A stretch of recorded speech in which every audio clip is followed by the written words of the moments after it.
My name is Doug Richard. I'm the founder of School for Startups. Despite my very obvious American accent, I'm based in Cambridge, England, and School for Startups is based in London.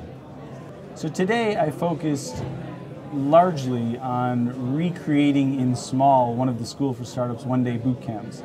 The only difference was I tried to do what I usually do in 8 hours in about 45 minutes. Normally I try to teach people how to think about the business they're starting, how to apply the 10 key questions to those businesses so that they can figure out whether it's a good idea or a bad idea, or how to grow the business and what the key elements of success and failure are going to be.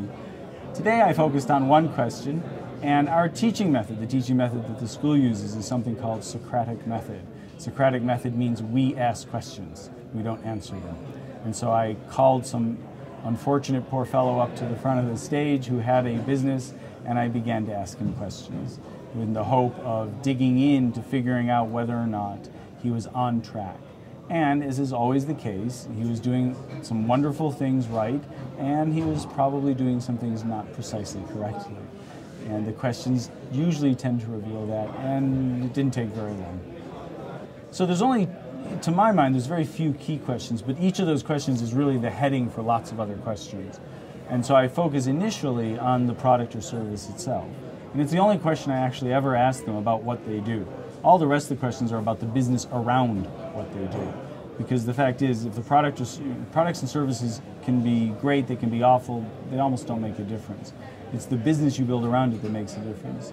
And so I ask one question about product, and then I ask 9 more questions about the customer, the market, the distribution channels, the competitors, the industry, the support, the key competencies, the key assets, the channels of distribution, everything else.